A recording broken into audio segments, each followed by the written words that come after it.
In this video, we introduce the center of a group. So let G be a group, then the center, which is denoted Z of G, is the elements G of the group such that G times X equals X times G for all X in the group. In other words, the center is the set of elements of the group that commute. This is the commutation condition, that commute with all elements of G. Some examples. Well, if G is a billion, then the center of G is G itself, since every element commutes with every other element. That's what it means to be a billion. A more interesting example is the center of the group that's the general linear group N of R. In other words, the matrices that are n by n matrices with entries in R and having non-zero determinant. Its center is the group of scalar matrices, where these are the matrices where you have lambdas or some number lambda along the diagonal and zeros elsewhere. Reason these are called a scalar matrix is you take the identity matrix, which is just ones along the diagonal, and you multiply or scale by this non-zero real number lambda. And this here is what the center is. Here's the idea of the proof, is that you consider the matrix that's, well, if Eij is the matrix with 1 in the row I column j spot and 0 elsewhere, then consider the matrix the identity plus that Eij matrix, and consider those elements that commute with this matrix. Let me do an example, a concrete example when n equals 2, so you can see what's happening. So suppose we have a matrix M that's in the center of the general linear group of 2 by 2 matrices. So it's a 2 by 2 matrix. And we're going to show that M has to be of the form lambda lambda along the diagonal, and B and C have to be 0.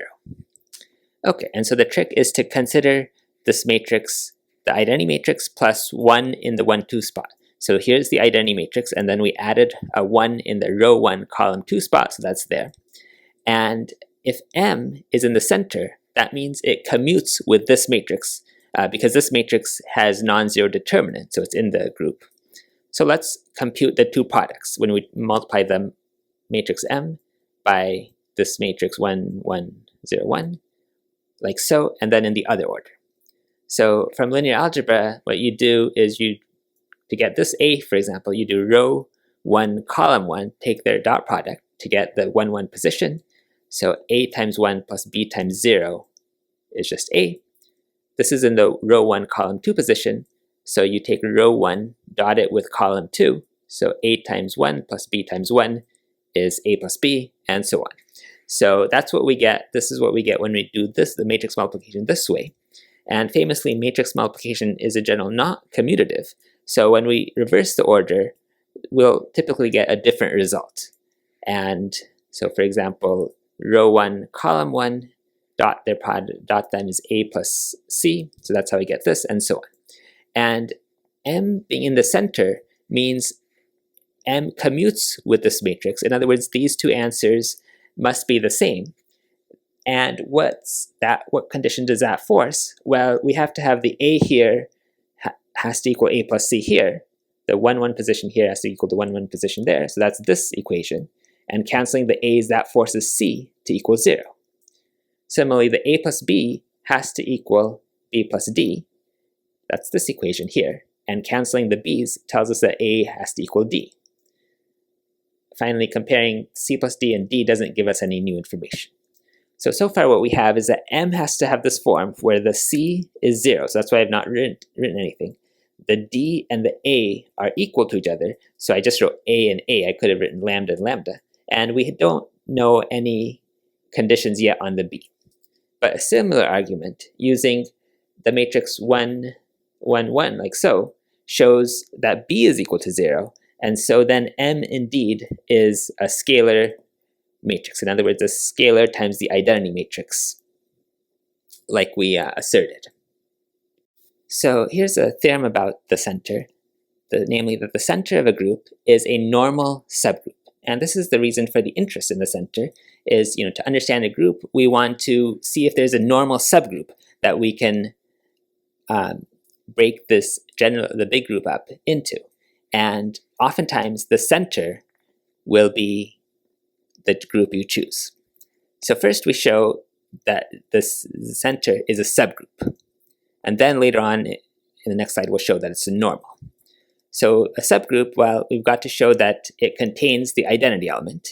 And that's true because the identity element commutes with every element of X of the group G. Okay. Then to show something is a subgroup, we have to show that if G is in the set, then G inverse is in the set. So, okay, so let's assume G is in the center. That means Gx equals Xg for all X and G. And let's multiply on the left by both sides by G inverse. And then, so we get X is equal to G inverse Xg. Multiplying both sides on the right by G inverse, we get X G inverse is equal to G inverse X. This G here has canceled out or been divided over to this side here. Okay, and so we see that G inverse commutes with X. And so therefore, G inverse is in the center. Finally, to show something is a subgroup, or a subset is a subgroup, we have to show that if we have two elements in the set, then their product is in the set. And okay, well, if G and H are in the center, then, well, we have to see what GH times X is. So H and X commute, so we can move them around. And G and X commute, so we can move them around. And so we get that GH times X equals X times GH. So this shows that Z of G, the center, is a subgroup. Next, we show that Z of G is a normal subgroup. So the condition for normality was this GH G inverse, where H is in this case center, and G is an arbitrary element of the group. We want to show that GH G inverse lands back in the center. So to be in the center, that means it commutes with every element of X of G. So we want to show that GH G inverse times X equals X times GH G inverse. Here I've switched the orders of X and GH G inverse. That's what it means to be in the center if these two sides are indeed equal. We don't know that yet, so that's why I put a question mark. Okay, so since H is in the center, what that means is H commutes with every element of G. For example, H commutes with G inverse and G. Okay, now let's start off with this side of the equation here. So we get GH G inverse and X. And since H is in the center, H and this G inverse commute. So I can move them around. I can switch their order. So HG inverse has become G inverse H. Now the G and the G inverse cancel, so I'm left with just H, and then I've carried over the X. So the left-hand side of this equation has become HX. Now let's work with the right-hand side of the equation. So we've got X, G, H, G inverse, and this time I switched the order of GH to HG. This is because H commutes with G. Since H is in the center, it commutes with everything. And then once again, the G and G inverse cancel out, so all I'm left with is XH, and H is in the center, so it commutes with X as well, so that's equal to HX. So, and that's what the left-hand side of the original, this equation here was. So we get that these two sides are indeed equal, and the reason is because both equal HX, and so this shows that the center is a normal subgroup. Now, as a simple corollary, this means that G mod the center is a group, typically like a smaller group, so maybe it's a group that we can analyze easier. Okay, so and the proof again is just if H is a normal subgroup, so we've proven that the center is a normal subgroup, then G mod H is a group, and just to remind you, the group operation is defined by taking two cosets, finding representatives A and B in them, and then just multiplying those representatives, A times B to AB, and that's a representative for the resulting coset. Okay, so that's the simple proof. Now, let's go back to the main idea, or the main big idea of studying groups, is to break up a group into a normal subgroup N and this quotient group G mod N.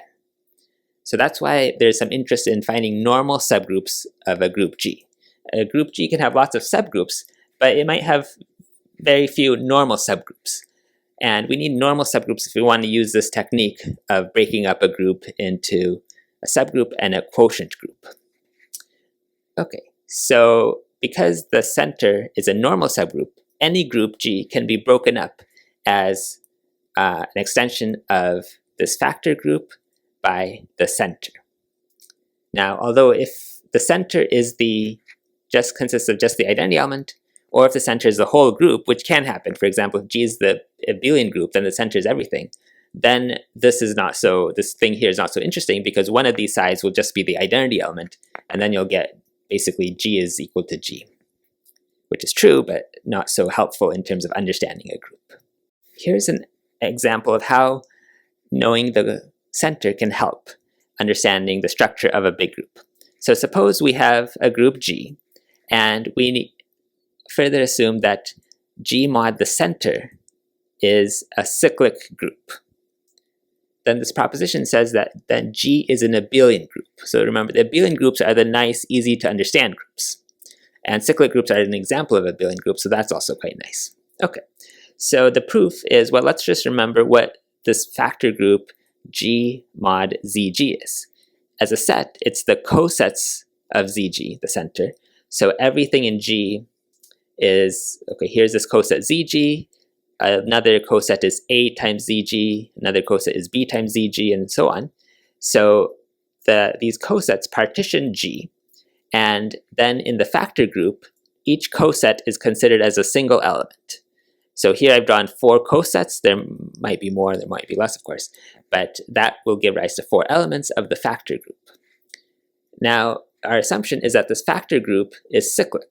Cyclic means that it has a generator. In other words, there's an element, so that when you take all the powers of that element, you get the entire group. So an arbitrary element of G mod the center is of the form lowercase g times the center. That's what a coset looks like. And so we have a generator that's, say, this coset for some G in the group. What it means to be a generator, again, is you take powers of this. And that will give you every coset. So let's take the square, for example, of this coset. That means G ZG times G ZG is, you multiply the representatives to get G squared, and that's by definition of the group operation on the factor group. You just multiply the representatives.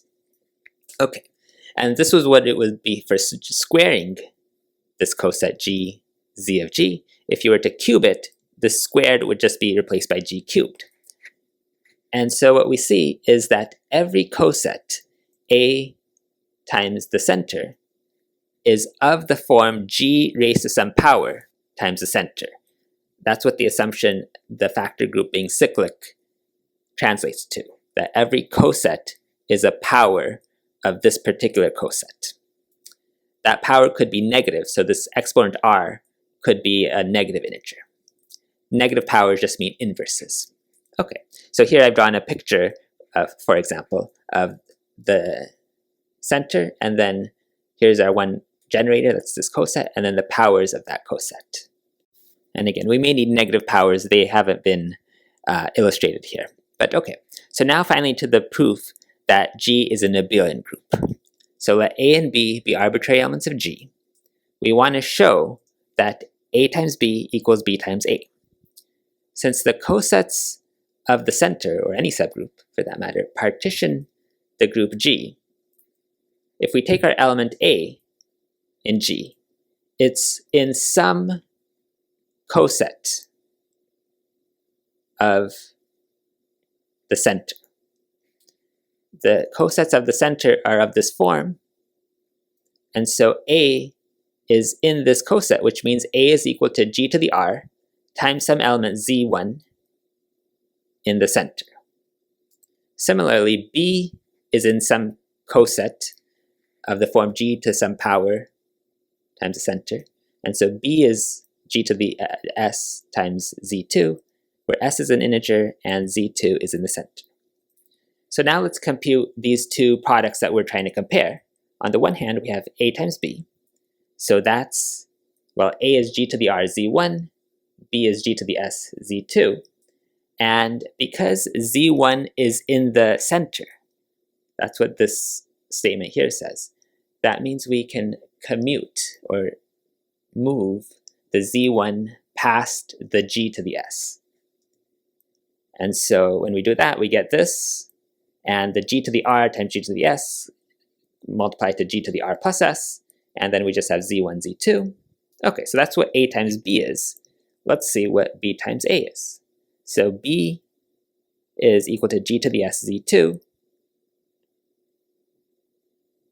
A is equal to g to the r z1.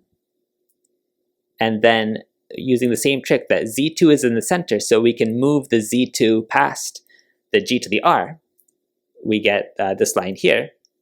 And then because z2 is in the center, we can also move the z2 past the z1. And so we get this, which is the exact same thing we got earlier. So that shows that AB equals BA, and therefore G is abelian.